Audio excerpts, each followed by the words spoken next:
Buletin pagi 9 November, anda bersama saya Asrul Nizam Kadir. Tajuk utama pagi ini: Sistem rekod perubatan elektronik EMR 3 tahun lagi.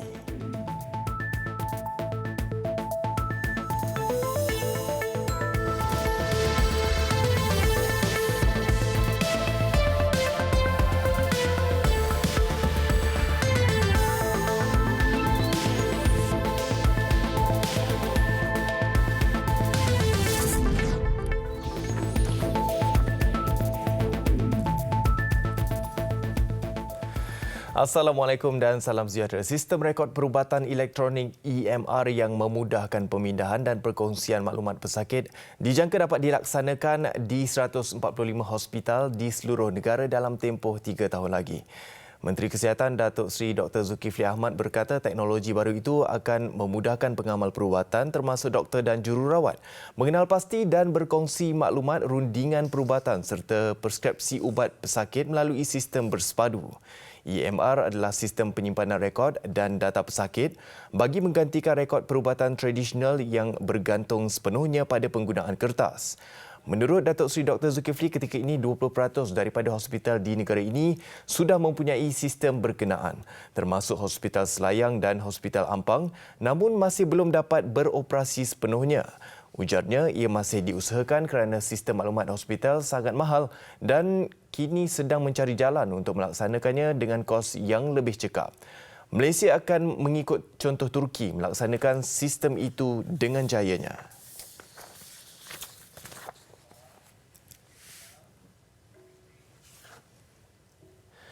Kementerian Perdagangan Dalam Negeri dan Hal Ehwal Pengguna KPDN HEP memberi amaran untuk mengambil tindakan tegas terhadap mana-mana pihak yang cuba menyorokkan bekalan barangan keperluan semasa musim tengkujuh. Menterinya Datuk Seri Saifuddin Nasution Ismail menegaskan pihaknya sentiasa memantau isu berkenaan bagi mengelakkan berlakunya eksploitasi atau kenaikan harga makanan dan keperluan lain secara melampau. Datuk Seri Saifuddin turut memaklumkan bekalan makanan utama rakyat adalah mencukupi sama ada pada musim tengkujuh mahupun sebarang sambutan perayaan. Beliau berkata isu berkaitan kecukupan bekalan barangan keperluan membabitkan tanggungjawab pelbagai zon di semua kementerian termasuk KPDN HEP demi menjaga kebajikan rakyat.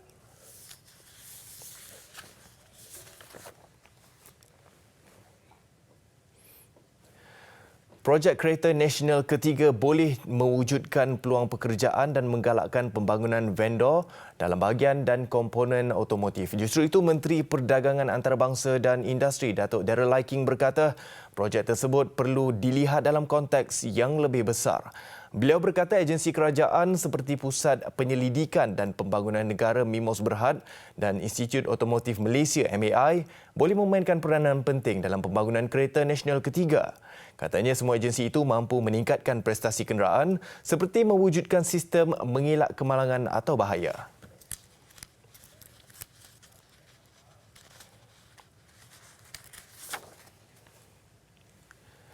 Kunjungan hormat Menteri Pertahanan Muhammad Sabu ke atas rakan sejawatnya di Indonesia Ramizat Rachudu menghasilkan beberapa butiran penting berkaitan hubungan bilateral Indonesia-Malaysia.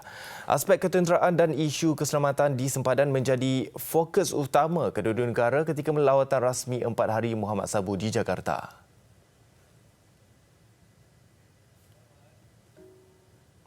Kita memperbanyakkan lagi pos-pos sempadan, terutama di Kalimantan, antara Sarawak, Sabah dengan Indonesia. Kita banyakkan pos dan ada pos bersama. Itu yang kita perbanyakkan sekarang. Tambahnya lagi, wilayah Kalimantan tetap menjadi tumpuan utama. Perbincangan yang ringkas dan padat itu meliputi hubungan tentera darat, laut dan udara termasuk kerjasama pengawasan trilateral Malaysia-Indonesia-Filipina di Laut Sulu dari ancaman pengganas. Perbincangan terperinci akan terus diadakan minggu depan dalam sebuah mesyuarat pegawai tinggi yang bakal dihadiri Jawatankuasa Hak Keselamatan. Muhammad Sabu juga mengambil kesempatan untuk menyaksikan pelbagai peralatan ketenteraan di Pameran Pertahanan Indo 2018 di Jakarta.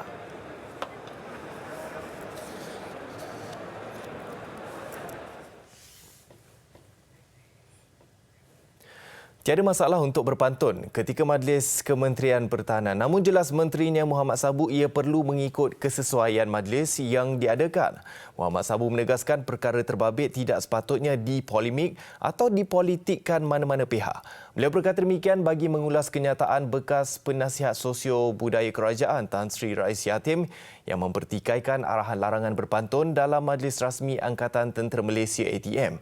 Tan Sri Rais sebelum ini menerusi laman Twitternya berkongsi surat berkeliling bertarikh 2 November yang ditandatangani Ketua Staf Markas ATM Datuk Kamaruzaman Muhammad Uthman yang menyatakan arahan larangan penggunaan pantun di dalam skrip juruacara Majlis Rasmi Ketenteraan ATM.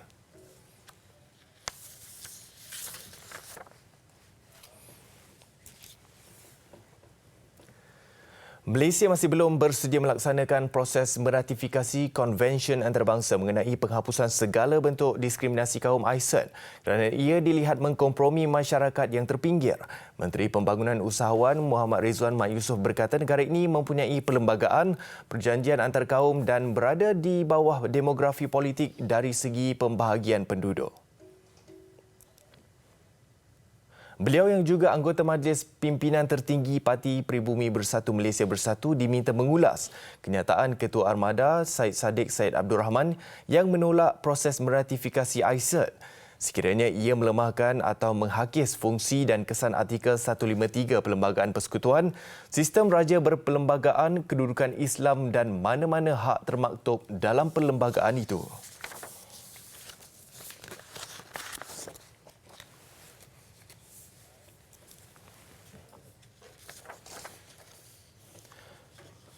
Pemaju Pangsapuri Permai Tropicana Selatan Petaling Jaya perlu bertanggungjawab ke atas kejadian tanah runtuh di kawasan perumahan terbabit. Exko Perumahan dan Kehidupan Bandar Selangor Haniza Talhar berkata pihak pemaju diberi amaran untuk membantu Badan Pengurusan bersama penduduk JMB memperbaiki kawasan terbabit yang dianggarkan berjumlah 1.5 juta ringgit. Kejadian yang berlarutan hampir 6 bulan ini meresahkan penduduk kerana pihak pemaju dan syarikat insurans berdolak dalik menyelesaikan masalah mereka. Prihatin dengan permasalahan yang berlaku, Haniza turun padang melawat kawasan kejadian dan berjanji untuk membawa masalah ini ke mesyuarat Exco Kerajaan Negeri esok. Kita akan cubalah buat yang terbaik lah. Tapi itu tidak bermakna pihak yang bertanggungjawab tu boleh melepaskan diri sebab ada state government yang prihatin, jadi maka dia tak perlu bertanggungjawab. Itu saya nak kena bagi amaran lah kepada pihak pemaju. Kita akan pastikan siapa yang bertanggungjawab, dia mesti ambil tanggungjawab tersebut. Jangan melepaskan semua kepada pihak berwajib lah. Tegasnya kawasan kejadian yang terlibat perlu dibaiki segera kerana ia akan mengakibatkan hakisannya lebih buruk dengan keadaan cuaca yang tidak menentu sekaligus memberi kesan kepada struktur bangunan. Dalam kejadian 30 Mei lalu, dinding penghanda hakisan Pangsapuri Permai runtuh akibat mendapan tanah yang berlaku. Ia menyebabkan beberapa kenderaan yang diparkir di kawasan berkenaan rosak teruk.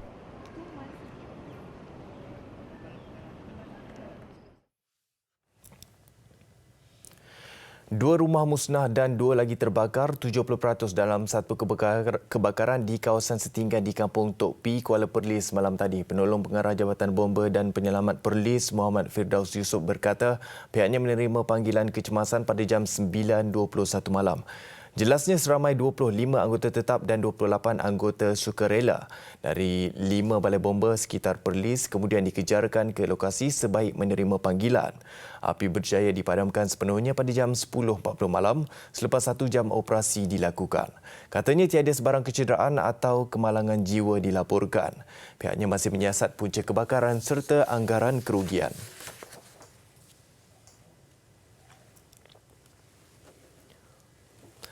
Seorang wanita berdepan detik cemas dalam satu kejadian samun di sebuah stesen minyak di Kuantan, Pahang. Mangsa diacukan parang sebaik memasuki kereta selepas selesai mengisi minyak. Ketua Polis Daerah Kuantan, Asisten Komisioner Muhammad Nur Yusof Ali berkata kejadian berlaku kira-kira jam 1.20 pagi kemarin.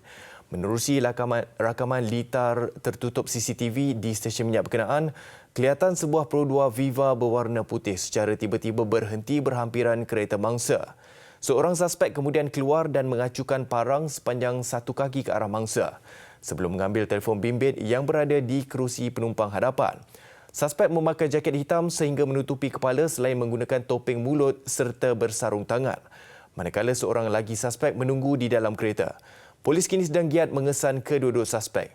Siasatan dijalankan mengikut Seksyen 395 Palang 397 Kanun Keseksaan iaitu samun berkumpulan dan bersenjata.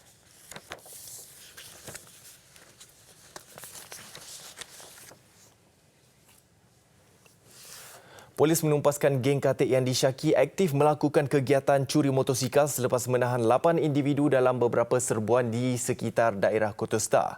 Ketua Polis Daerah Kota Star ACP Muhammad Rozi Jidin berkata kesemua suspek berusia 15 hingga 18 tahun ditahan oleh anggota bahagian siasatan jenayah Ibu Pejabat Polis Daerah IPD Kota Star jam 1 pagi Isnin lalu.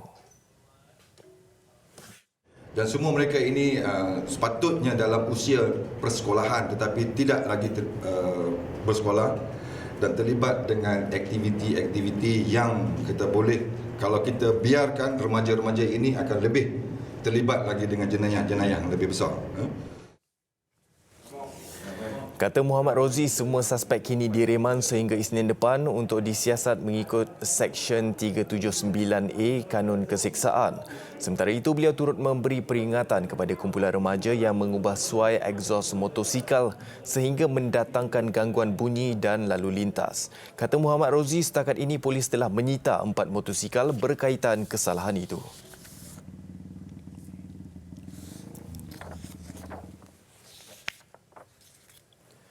Seorang juruteknik sebuah hospital pakar swasta di Butterworth, Pulau Pinang maut digilis kereta selepas motosikalnya merempuh sebuah lori yang diparkir di bahu jalan. Kemalangan berlaku di kilometer 111.9 Lebuh Raya Utara Selatan menghala Sungai Petani Kedah. Dalam kejadian jam 9.05 malam Rabu itu, mangsa dalam perjalanan pulang ke rumahnya di Taman Ria selepas selesai bertugas. Lori itu dipercayai mengalami kerosakan. Sebaik terjatuh, mangsa digilis sebuah kereta yang datang dari arah sama. Insiden mengakibatkan mangsa diseret kira-kira 10 meter.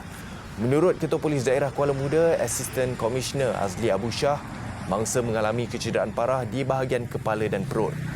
Mayat mangsa dihantar ke Hospital Sultan Abdul Halim, Sungai Petani untuk bedah siasat. Pemandu lori dan kereta yang melanggar mangsa ditahan untuk siasatan lanjut.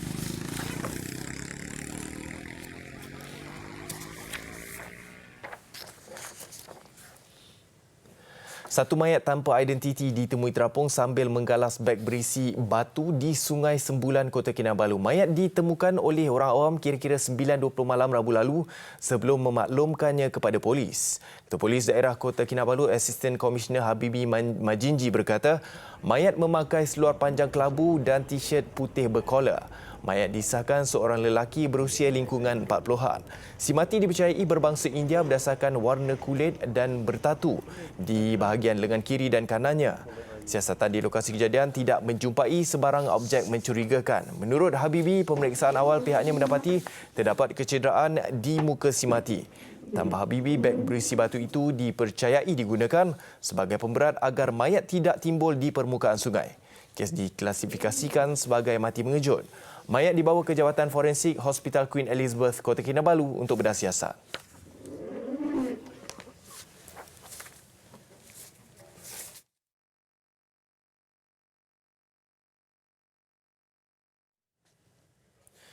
Kita ke laporan sukan. Malaysia membuka tirai saingan Piala AFF dengan langkah kanan apabila berjaya meraih 3 mata berharga menerusi kemenangan 1-0 ke atas pasukan tuan rumah Kemboja. Gol tunggal Nur Syahrul Idlan Talaha pada minit ke-30 sudah cukup untuk memastikan Malaysia berada di landasan yang tepat untuk pergi jauh dalam persaingan kali ini. Malaysia berkunjung ke Stadium Olimpik di Phnom Penh untuk aksi pembukaan kempen Piala AFF Suzuki 2018 menentang pasukan tuan rumah Kemboja. Di sebalik sokongan padu peminat tuan rumah, Malaysia jelas tidak mudah goyah untuk menyaingi Kemboja. Sehinggalah pada minit ke-30, hantaran kapten pasukan Zakuan Adha Abdul Razak berjaya ditanduk kemas Nur Syahrul Idlan Talaha untuk gol pembukaan Malaysia. Minit ke-34 kesilapan pertahanan Kemboja hampir dihukum zakuan. Namun jaringan berkenaan dibatalkan pengadil kerana offside. 1-0 tamat separuh masa, penguasaan terus disajikan Malaysia pada babak kedua. Asakan demi asakan dilancarkan, Harimau Melaya memaksa pertahanan Kemboja bekerja keras menafikan semua percubaan. Bagaimanapun keputusan 1-0 cukup buat Malaysia meraih 3 mata berharga dan ianya pasti bekalan amat bermakna bagi skuad negara untuk mengharungi kempen Piala AFF kali ini.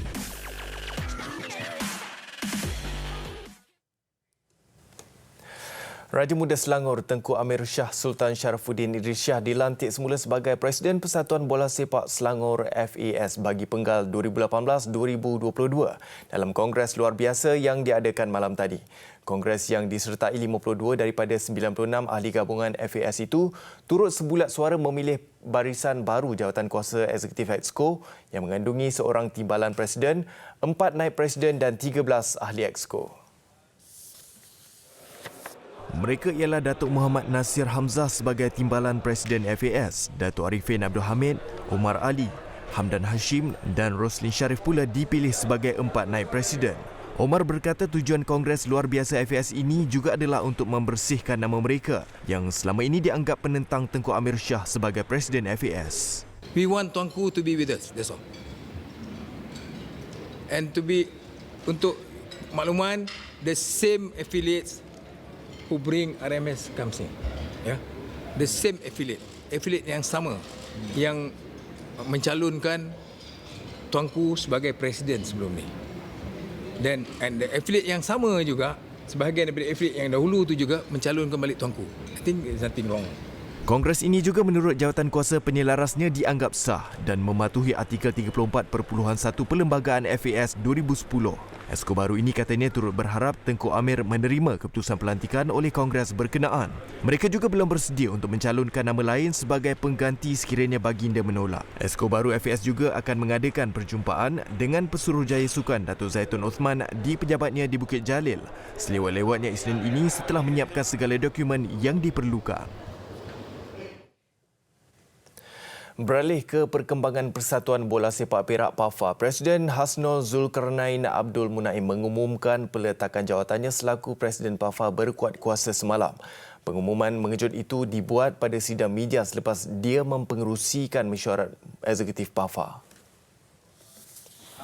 Bismillahirrahmanirrahim. Assalamualaikum warahmatullahi wabarakatuh. Hasnul yang juga pengerusi Jawatan Kuasa Komunikasi, Multimedia, NGO dan Pembangunan Koperasi Negeri membuat keputusan berkenaan atas alasan mahu memberikan tumpuan terhadap tugas politiknya sebagai Ahli Majlis Mesyuarat Kerajaan Negeri dan Ahli Dewan Undangan Negeri ADUN. Belum menyerahkan surat peletakan jawatannya, Hasnul bagaimanapun memberi jaminan ia akan diserahkan kepada Menteri Besar Perak, Datuk Seri Ahmad Faizal Azumu dalam tempoh sehari dua lagi. Hasnul yang juga ADUN Titi Serong dipilih sebagai Presiden PAFA pada Kongres Tahunan ke-60 PAFA pada 21 Julai lalu, menggantikan Datuk Seri Abdul Puhat Mat Nayan. Beliau kemudiannya mencetuskan kemarahan peminat bola sepak negara berikutan cara pengendalian Piala Malaysia yang dimenangi pasukan Perak selepas menundukkan Terengganu baru-baru ini. Beberapa keping gambar tular di media sosial membuatkan peminat sukan mengandaikan beliau tidak menghormati piala berkenaan. Sabtu lalu, penyokong The Boss Gorers turut mengumpulkan petisyen tanda tangan bagi mendesak Hasnul meletakkan jawatan sebelum menyerahkan memorandum kepada Menteri Besar Perak. Dengan itu, sekian paparan Buletin Pagi. Teruskan menonton TV3. Saya Asrul Nizam Kadir. Salam hormat dan Assalamualaikum.